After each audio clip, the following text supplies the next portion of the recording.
Part 1. First, you have some time to look at questions 1 to 4.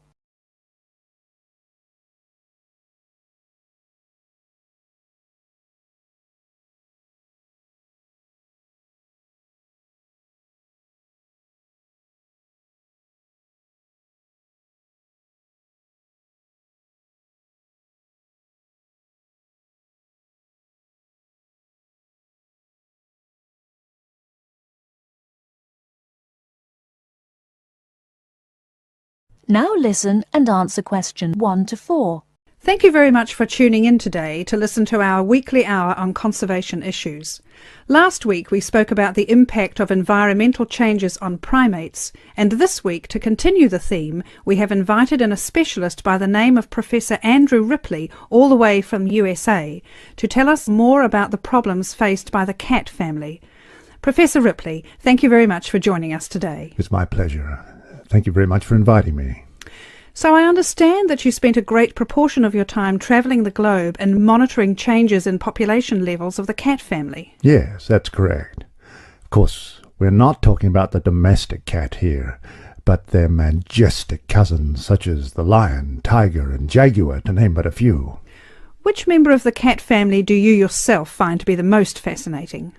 Well, I've spent a lot of time recently studying jaguars, but the lion is still my personal favourite.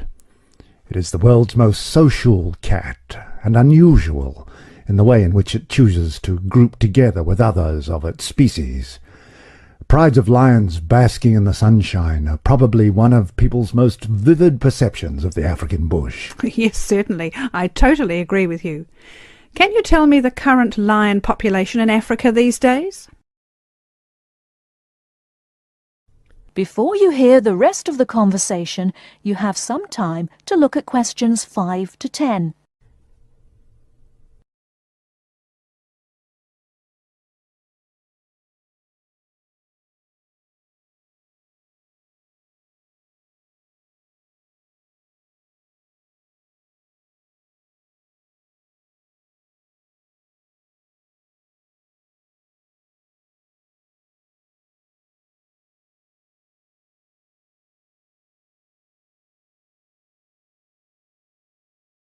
Now listen and answer questions 5 to 10. Well, it's very difficult to measure it accurately. Figures range from 100,000 to as few as 30,000. But it's generally estimated that there are 50,000. In order to maintain the population and protect the species from poachers, many are moved to protected areas. Which member of the cat family do you feel is most at risk? For different reasons, a number of species of the cat family are endangered, sometimes due to natural predators or environmental changes, but mainly because of the threat of hunters. For example, I'm sure you're aware the bones and body parts of tigers have been and still are traditionally used in medicines in the Far East. And because of this and the demand for medicine made from tiger parts, their numbers have been falling for some time, and to date there are fewer than 6,000 tigers living in their natural habitat of the forests and plains of Asia. What is being done to curb the population decrease? Well, specialists such as myself work closely with conservationist groups such as the World Wildlife Federation, or WWF, to protect tigers from illegal hunting. WWF considers the drop in tiger numbers to be catastrophic, and they are working hard to conserve the populations in China, India, Indonesia, Malaysia, Thailand, Vietnam, and Russia. I understand that poaching is not the only problem faced by the leopard. Let me get this right. Is it the snow leopard which lives in the mountains in Asia? Yes, it is. Poaching has been a problem, but not the most important. Its natural prey, the animals it hunts, is declining too. Its natural habitat in high-altitude areas, specifically the pastures, is threatened by the growth of agriculture. It is this that is causing the main problem for the snow leopard. It is going to be extremely difficult for numbers to recover, But again, the WWF has been working hard to continue to fund projects to aid the snow leopard in Nepal and Pakistan, and hopefully Bhutan very soon. Well, this is fascinating information you are giving us, Professor. We are just going into a short commercial break. When we come back, I have a few questions for you about the puma and the jaguar. Remember, listeners, there will be an opportunity to phone in and voice any opinions or questions you may have for the Professor in 10 minutes. That is the end of part 1. You now have half a minute to check your answers.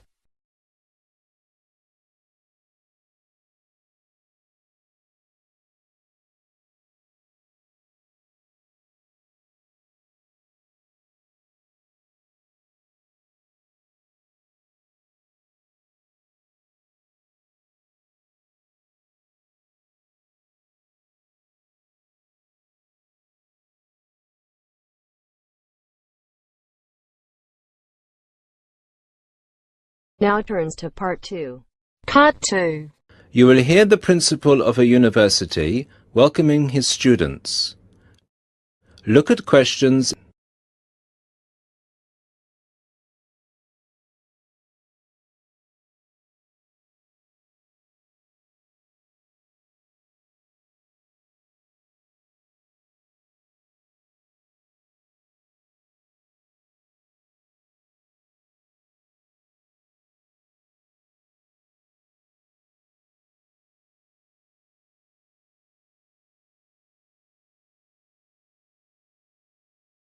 Listen to the first part of the lecture and answer questions.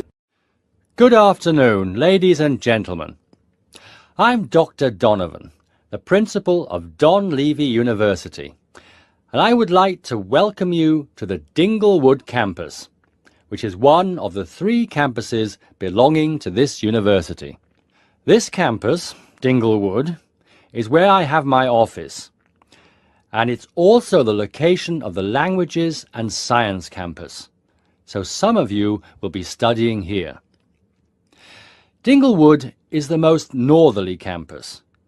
The Business Studies blocks are in the Churchdown campus in the centre of town, and the Southern or Trailway campus, where history and architecture are situated, is to the south of the town.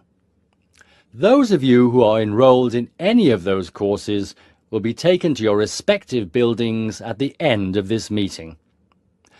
Those of you studying on the Dinglewood campus, you will have a tour later too. This building we are assembled in is the Office or Administration Block, Block 39, and is where the weekly meetings are held. You are welcome to attend these meetings, as are all the university staff. You may want to, as many university issues are discussed at these weekly meetings. The meetings take place at 1:30 every Tuesday, so please stop by. 2 other important buildings are also located on this campus, the cafeteria and the on-site shop. You can purchase all the required books and any stationery you need for your courses at this shop. Please bear in mind that even though you have shown your ID passes to enter the site, you still need to use them again to buy anything in the shop or cafeteria. This is for security reasons. Now look at questions.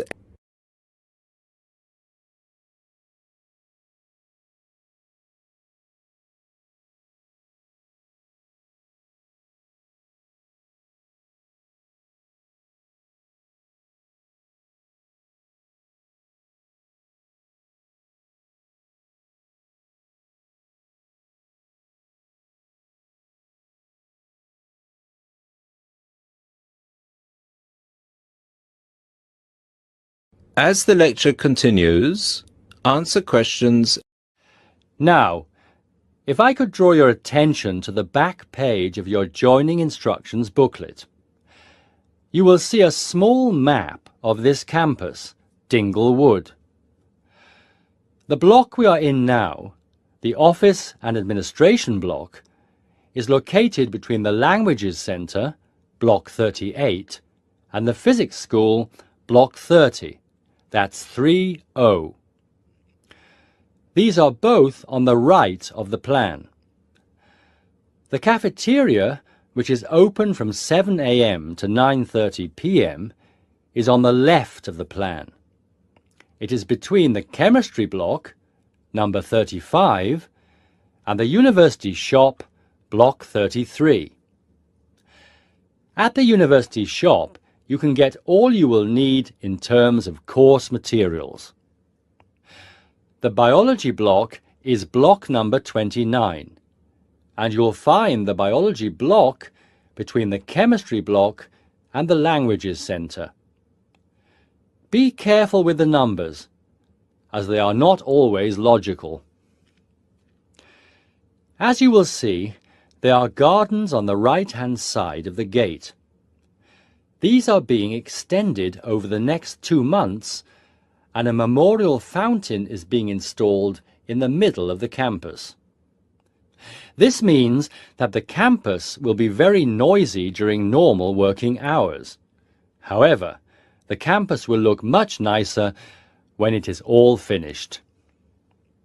Right, so that's it for your initial campus orientation.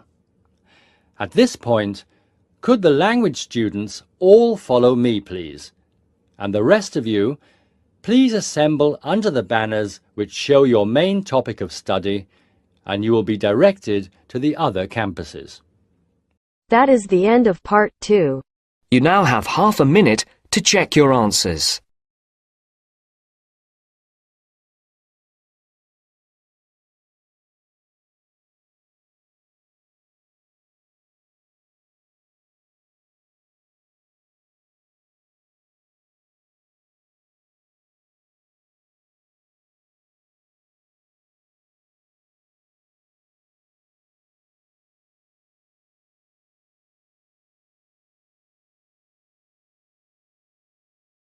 Now turns to part 3.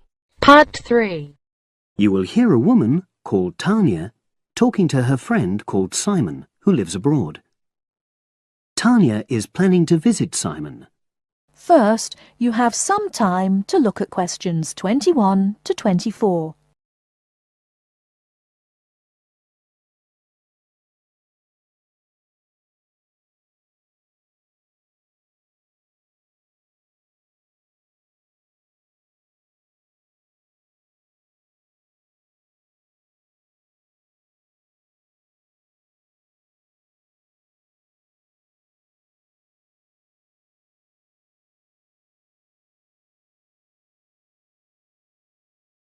Now, listen carefully and answer questions 21 to 24.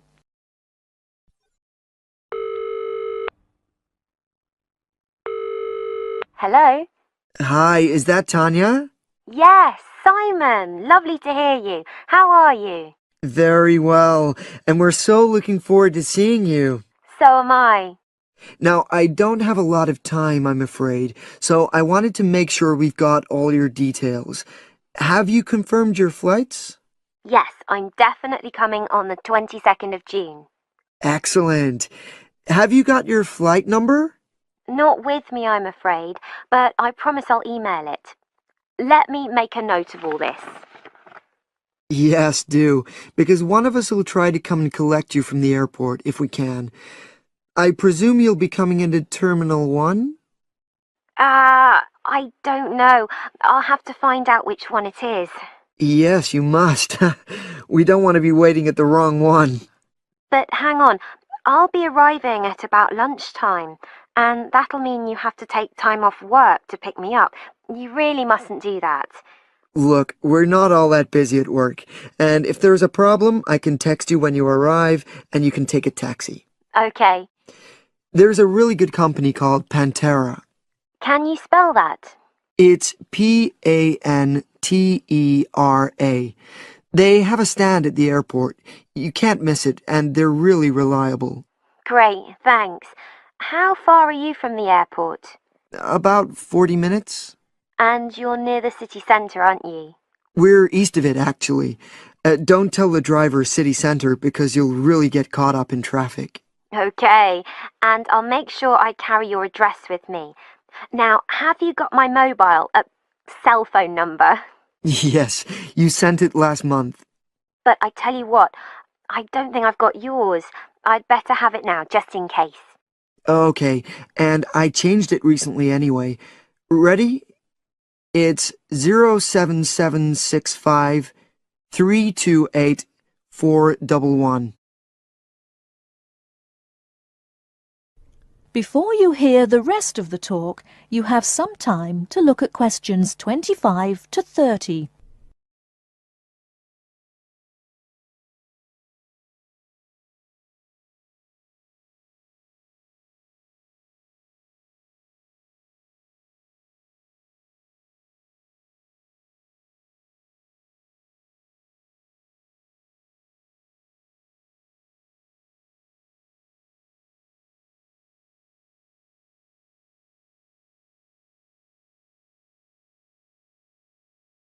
Now listen and answer questions 25 to 30. Thanks. Now, what should I pack? Well, all the usual, casual clothes mainly. Though you'd better bring an evening dress. We'll be having at least one fancy dinner in a hotel restaurant. Okay, now, when you're coming, unfortunately the weather is not going to be brilliant. I know, it's the rainy season. I'm bringing an umbrella. We have tons of those, so don't pack one. But pack a raincoat, a good one, 'cause we'll try and get out for plenty of hikes. Okay, sure. Sounds super. Just what I love. And I'd better remember to pack my sturdy walking shoes. Excellent idea. It's pretty rugged round here, so they have to be tough. I can imagine. I'm so looking forward to getting out. Oh, Simon, before I forget, you recommended I read a book about your area. Yeah. What was the name again? I'd like to read it, to get an idea of the history, etc. It's called Mountain Lives, and it's... Hang on, I'm just writing it down. Okay? And it's by Rex Campbell. Great. I'll try and get hold of that. Well worth it. Now, the really important things are gifts. Oh, don't worry about that. Just bring yourself. I know. But I'd like to get something for your parents. What about Janice? I know she loves English tea. Oh, that's very kind, but she's not drinking so much of that these days. But she'd love some chocolate. You know her favorite. Oh, yes. That'd be nice. I'll do that. And Alec, is he still into racing? Very much so. I was thinking of bringing a calendar, you know, with horse racing pictures. What a good idea. He'd love that. Great. So that's about it, I think. Yes, I think so. So you'll send me your number again? The end of part 3. You now have half a minute to check your answers.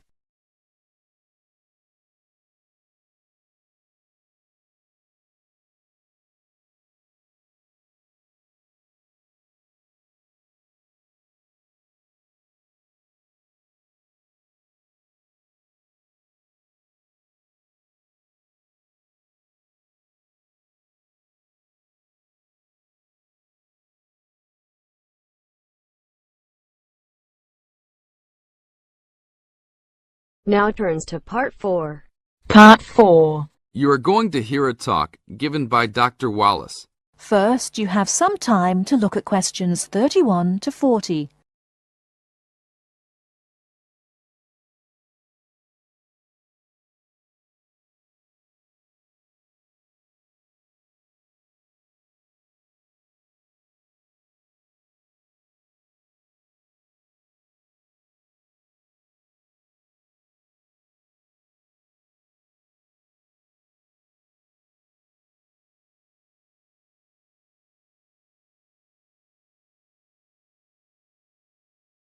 Now, listen carefully and answer questions 31 to 40.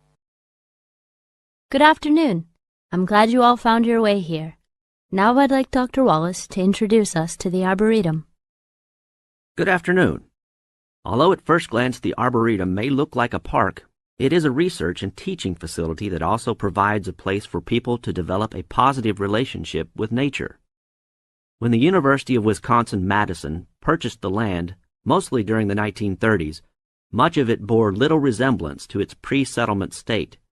Instead, it had been turned into cultivated fields and pastures that had fallen into disuse. The university's Arboretum Committee decided early on to try to bring back the plants and animals that had lived on the land before its development.